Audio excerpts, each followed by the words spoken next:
Alright, so the Pixel 6a's price makes this a very, very attractive phone. I mean, Google's literally giving us the exact same chipset that you'd find in the more expensive Pixel 6 and 6 Pro. With that lower price point, you already know there's gonna be compromises. There always is. Anyways, it's been about a month now, so let's talk about my experience with this phone. Hi everyone, Thao here.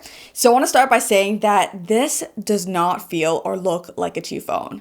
I was kind of expecting it to, but this thing is actually nice. Like, surprisingly nice. It's a great size for my hands, and apparently the back isn't made out of glass. They could have fooled me because it totally feels like it. I've actually dropped the phone twice and it's got a couple of nicks. But yeah, if this was glass, I'm almost positive it would have shattered. The buttons are also super satisfying to press, and because it shares the same camera bar design, it doesn't rock like crazy when you use it on a table. On the front, you've got a 6.1-inch Full HD Plus OLED display with a 60Hz refresh rate. I think the screen itself looks great. Sure, it's not as bright as high-end Samsungs or iPhones, but it gets just bright enough that I can still use it comfortably in direct sunlight. When this phone first came out, a lot of people were complaining that 60 Hz is totally unacceptable in 2022. But seriously, ignore them. Sure, 90 or 120 Hz is definitely nice to have, but it's hardly a deal breaker. Remember, we're talking about a phone that costs $450. If you're coming from a 3 or 4-year-old phone and have never experienced anything other than 60 Hz, yeah, trust me, you'll be fine. This phone is silky smooth to use. Speakers were a bit of a surprise for me. This has the typical dual speaker setup, one on the bottom and one through the earpiece. Because of the price, I was expecting them to be, average at best, but they're actually pretty good. If you put them up against more expensive phones, there's definitely a lack of bass, and at max volume, things can sound a little rough, but in general, they sound great.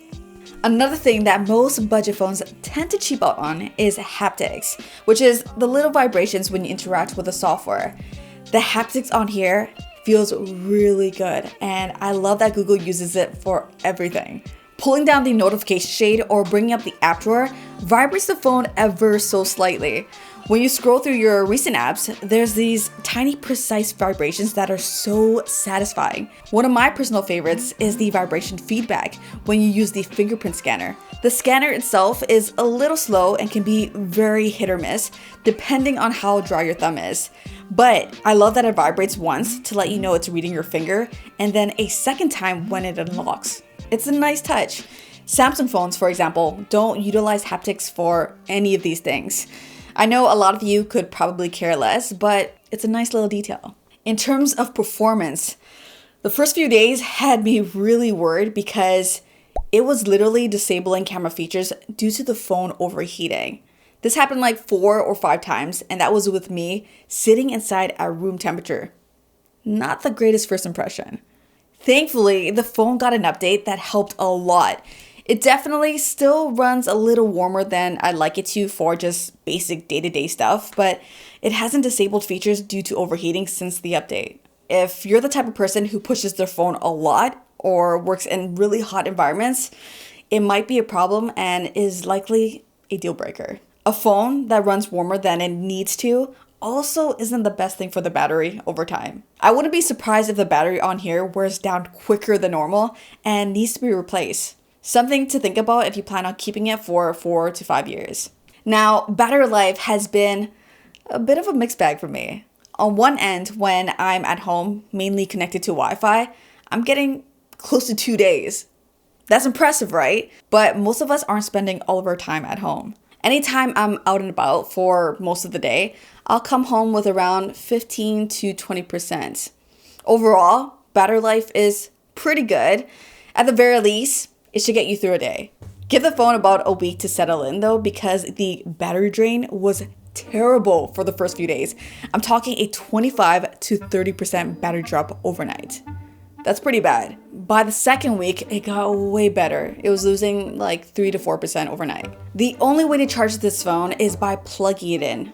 No wireless charging here, which is a bummer. It'll take about an hour and 45 minutes to charge the phone from 0 to 100. And of course, you'll have to buy your own charging brick because there is not one included in the box. So be sure to budget some money for that if you don't already have one. When it comes to software, if you like layers upon layers of features with the ability to tweak every little thing to your liking, I think a Samsung device would probably suit you better. But if simplicity and a more iPhone-like approach is more your style, you can't go wrong with a Pixel. Google's been trying to build a unique software experience for years now, and I think they've done a good job giving the Pixel its own identity and unique features. Okay, I really like this quick tap shortcut, which lets you map a double tap on the back of the phone to a specific action. I personally have mine set to navigate home in Google Maps, so regardless of where I'm at, finding my way home is as easy as this. The app switcher on Pixel phones is easily the most helpful on any Android phone. The extra functionality here is crazy. I love that I can copy text, even text that you normally can't copy, like YouTube comments. Check that out, you're able to do it here. Something I find myself doing a lot is dragging and dropping images to share them directly to people or emails. This is really cool too. Web pages or YouTube videos will have this icon. Tapping it brings up the URL that you can copy or share, but like images, you can just drag and drop it. Heck, you can even take screenshots from the app switcher too, so you don't have to juggle your phone to hit the right button combination. Now Playing has always been one of my favorite Pixel exclusive features. Basically, it's like automatic music recognition. So quick story, I was watching a UFC event, and if you're not familiar, when a fighter comes out, they'll usually have a walkout song, and it's usually pretty catchy. And I'm always wondering, what song is that? Anyways, the next day I was going through the Now Playing history on the phone, and what do you know? Almost every single walkout song was saved on the phone. Now, that's smart. A little creepy, but smart. I haven't even touched on quality of life features like call screening, wait for me, or live translations. All of which gives the Pixel a very unique experience that makes this phone feel very different, but in a good way. In terms of updates, Google offers 3 years of OS and 5 years of security updates.